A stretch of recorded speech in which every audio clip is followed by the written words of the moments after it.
Contente que ça puisse enfin payer parce que ben, ça va enfin commencer à me rembourser tout ce que j'ai investi.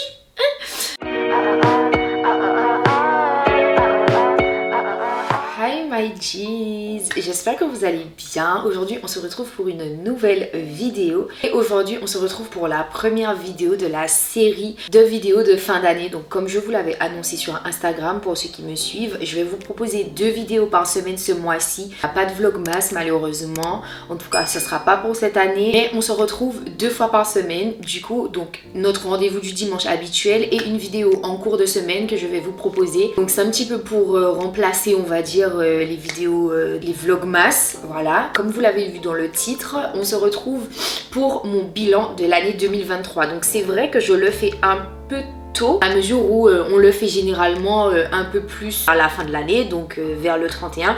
Mais c'est vrai que bon, normalement il y aura un vlog pour le 31. Avant de commencer cette vidéo, si vous êtes nouveau par ici, ben welcome. N'hésitez pas à vous abonner, à activer la cloche de notification pour être notifié dès que je poste une nouvelle vidéo en ligne et à me mettre un like si ce genre de contenu vous plaît, vous intéresse, etc. N'hésitez pas à me mettre aussi en commentaire votre bilan de cette année, quelles sont vos résolutions pour la nouvelle année, ce que vous allez mettre en place, quel est votre point en fait sur cette année, vos axes d'amélioration, ce que vous avez pu faire aussi cette année. Et du coup voilà, comme ça on va échanger un petit peu en commentaire et ça sera cool. Donc ben, si vous êtes ready, ben let's go. Du coup je me suis mis de mon petit carnet dans lequel je note absolument tout. Je vais vous confier un peu les 5 leçons que j'ai apprises cette année parce que clairement ça a été les lignes directives de mon année.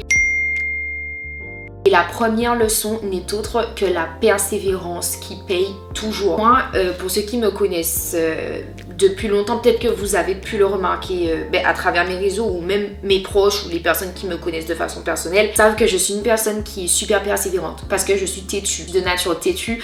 Donc en fait, quand j'ai un truc en tête, je l'ai pas dans les pieds. Je fonce en fait, je fonce en général tête baissée. À partir du moment où je suis lancée dans quelque chose, j'ai tendance à continuer. C'est vrai que j'en ai manqué énormément cette année, mais j'en ai eu aussi beaucoup. Ça dépendait des situations, ça dépendait des personnes que j'avais en face de moi aussi. Cette année m'a vraiment montré que ma persévérance est de rigueur en fait et que j'ai raison d'être une personne persévérante. Tout a été aligné en fait et m'a montré cette année que j'ai raison d'être aussi persévérante et têtue dans ma vie parce que sans ça j'aurais été dans des situations où j'aurais eu encore des comportements laxistes, j'aurais pas été une personne aussi rebondie, aussi persévérante en fait tout simplement. Ça me permet de rebondir sur la deuxième leçon que j'ai appris qui est de ne pas mettre mon énergie en fait dans n'importe quelle situation parce que c'est pas forcément nécessaire. C'est vrai que je suis une personne aussi qui prend beaucoup les choses à cœur. J'avais tendance à trop mettre mon énergie dans des choses qui n'en valaient pas la peine. Mais ça c'est parce que c'est dans ma nature en fait. Et je suis quelqu'un qui prend énormément les choses à cœur. Mais on va dire que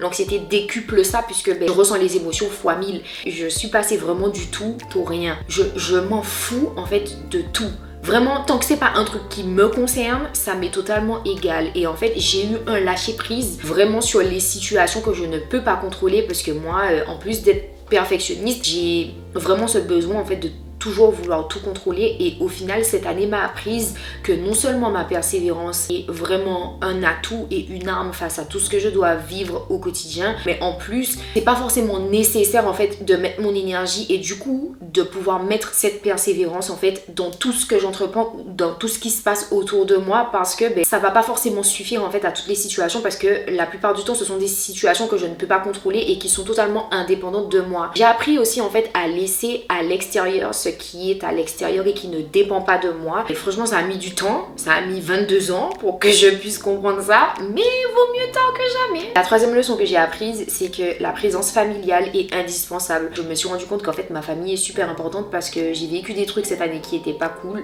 et qui ont été là pour me forger certes, mais je pense que sans la présence de ma famille, je sais pas si j'aurais réussi en fait à trouver cette force malgré c'est à distance, hein, mais je sais pas si j'aurais réussi en fait à trouver cette force force de pouvoir ne pas me laisser submerger par le négatif et par l'anxiété, ne pas laisser place à la dépression. À plusieurs reprises, j'ai évité des dépressions parce que j'étais bien entourée à ce moment-là. Quand je parle de ma famille, je parle aussi de mes amis, parce que pour moi, mes amis, c'est ma famille en fait. Ça m'a montré l'importance en fait de pas seulement la famille, mais l'entourage en général et l'environnement. Faire le tri le plus souvent possible, c'est indispensable parce que c'est ton environnement qui va déterminer aussi ton état d'esprit en fait, mais par extension ton évolution. La quatrième leçon que j'ai apprise cette année, et je suis vraiment contente d'avoir enfin pu réaliser ça et surtout de l'avoir vu, c'est que mon anxiété n'est pas un handicap. Genre mon anxiété a beaucoup évolué cette année dans le positif, c'est-à-dire que je fais plus du tout de crise d'angoisse. Ça fait plusieurs mois que je fais plus de crise d'angoisse et j'ai appris à vivre avec mon anxiété, j'ai appris à la gérer. Déjà je prenais pas en fait mon anxiété comme une excuse à tout, c'est-à-dire que à part sur les réseaux, dans ma vie courante, j'en parle pas quand je rencontre de nouvelles personnes, quand j'allais dans un nouveau travail ou quand je rentrais dans une nouvelle école, enfin ce genre de choses. En général, je parlais pas de mon anxiété parce que j'avais pas envie que les personnes qui sont en face de moi croient que en fait je prenais ça comme une excuse. Ça m'aidait aussi à mettre mon anxiété de côté, à savoir que c'est quelque chose qui est totalement indépendant de la personne que je suis réellement. Je me suis rendu compte, j'ai vu qu'en fait mon anxiété c'est pas un handicap, que quand je veux sortir de ma zone de confort et quand je fais l'effort, j'y arrive. Quand je veux passer outre ce stress là, cette angoisse là, j'y arrive. Et au final je me suis rendu compte qu'en fait c'est pas un handicap, que c'est, et ça ne devrait pas l'être non plus pour toutes les personnes qui souffrent d'anxiété. Et du coup la dernière leçon que j'ai apprise, et pour moi c'est la plus grande et la meilleure leçon, que je suis capable de tout avec de la patience, avec du temps et avec l'aide de Dieu. J'ai placé Dieu à une autre position dans ma vie et ça a tout changé, vraiment, genre ça a tout changé. J'ai dû, parce que j'avais pas le choix, faire preuve de patience parce que je suis quelqu'un qui n'est pas patiente du tout. Autant je suis persévérante, mais je veux que les choses soient faites en temps et en heure comme moi je le veux. Je suis comme ça de nature, je suis pas patiente du tout parce que je sais que j'ai les capacités de faire les choses quand je le veux, comme je le veux. Donc en fait je me dis tout ce qui est extérieur à moi doit pouvoir le faire, du moins c'est comme ça que mon cerveau réfléchit, sauf qu'en fait pas du tout. Et je l'ai appris cette année et il faut que j'ai appris à faire preuve d'énormément de patience. T'as pas le choix vu que ça revient à ce que je disais en ce qui concerne l'énergie, tu peux pas tout contrôler, donc il faut avoir de la patience pour que les personnes et les situations qui sont totalement indépendantes de toi puissent en fait faire leur cours et faire ce qu'ils ont à faire pour que toi ça ait un impact sur toi par la suite. En ce qui concerne mon bilan de cette année, franchement je suis passée par plein de trucs. J'ai commencé l'année avec ma poursuite d'études. J'ai commencé l'année dans l'espoir de passer enfin en dernière année et de pouvoir prétendre à mon diplôme. Et là je me retrouve à la fin de l'année avec un projet de vie totalement différent en fait. C'est vrai que je m'y attendais pas du tout et il s'est vraiment passé. En fait je suis vraiment passée d'un extrême à un autre. J'ai commencé l'année, j'étais encore scolarisée. À l'heure actuelle je suis en profession indépendante.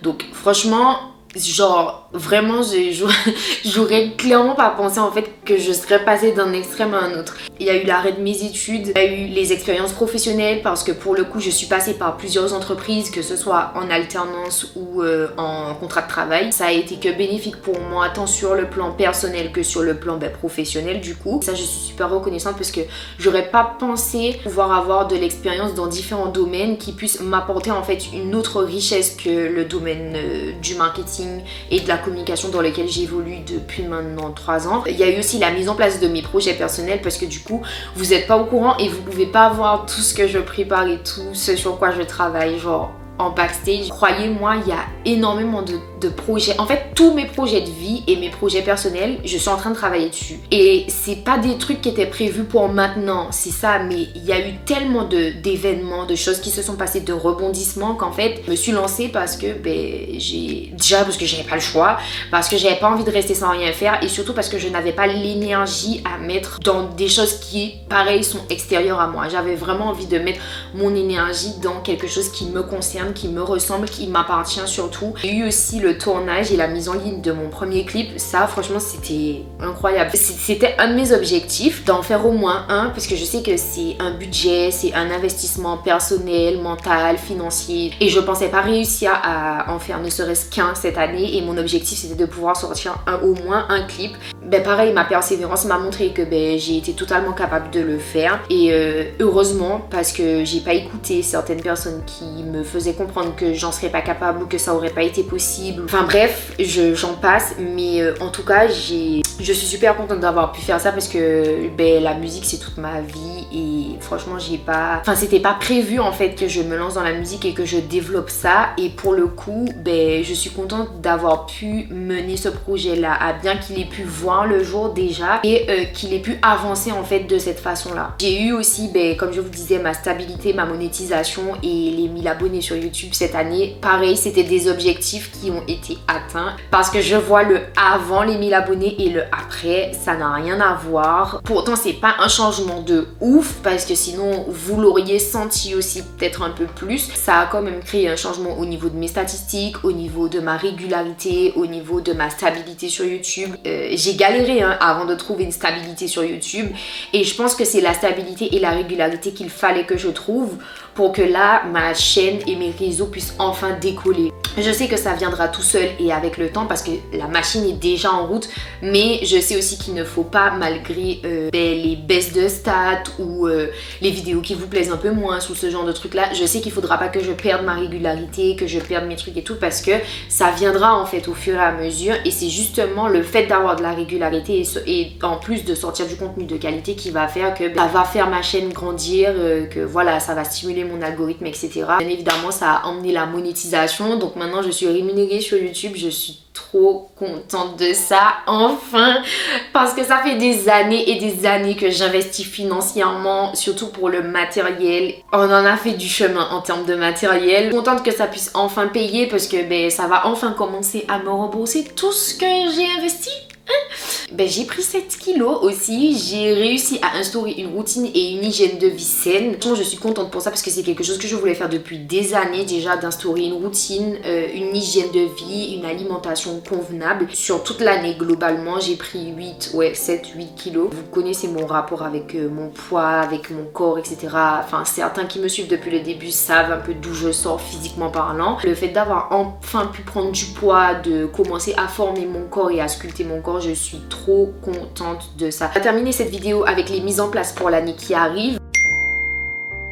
J'ai pas noté beaucoup de choses, il n'y a que 4 trucs que je vais mettre en place. Ce sont pas des résolutions parce que j'ai pas envie de me mettre la pression à me fixer des objectifs dans les résolutions. Ce sont vraiment des choses que je tiens à mettre en place. La première chose, c'est établir des objectifs quantitatifs, réalisables et surtout réalistes. Voilà, parce que c'est vrai que ces dernières années, j'avais pris des résolutions quantitatives. C'était trop surréaliste, je pense. C'est bien de se fixer des gros objectifs, surtout à long terme, mais quand ils sont trop gros, surtout par rapport à la situation actuelle, ne sachant pas comment cette situation va évoluer, on a tendance en fait à un petit peu faire fausse route. Je pense que c'est important en fait de certes se fixer des objectifs en termes de chiffres, des objectifs qui seront quantifiables, mais qui sont quand même réalisables et réalistes en fonction de notre situation et de nos moyens. Il faudra aussi que je puisse me recentrer sur mes projets et les lancer. Je pense que 2024, ça sera enfin la bonne année. Depuis 2021, je suis un peu dans des années d'introspection,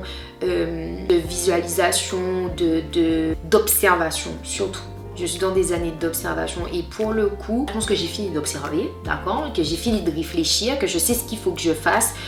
À de nombreuses reprises en 3 ans, j'ai beaucoup changé de chemin, mais je n'ai jamais changé d'objectif. Je parle surtout professionnellement parlant.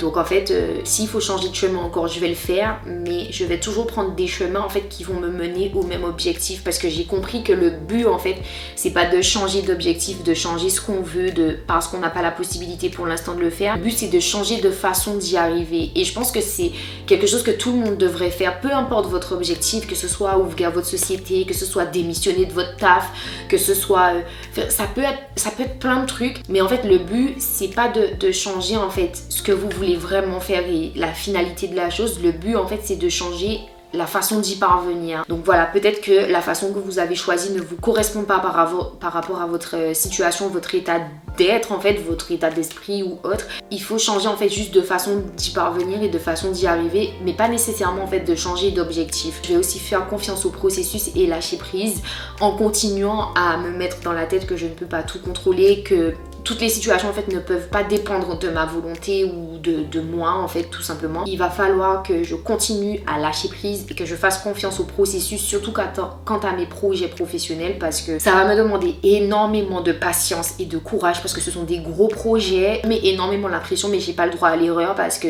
j'ai certes changé de chemin, mais j'ai pas changé d'objectif. Donc là maintenant que j'ai trouvé un chemin qui correspond à ma situation, va pas falloir que je me loupe, puisque j'ai assez confiance en moi pour savoir que je peux y arriver par moi-même. Par contre, je sais pas ce qui ne dépendra pas de moi et qui va potentiellement arriver pour me foutre des bâtons dans les roues. Je ne sais pas encore, mais en tout cas, va falloir que je fasse confiance au process, parce que tout arrive pour une raison dans tous les cas. Le dernier objectif pour moi, ce sera de me mettre en priorité.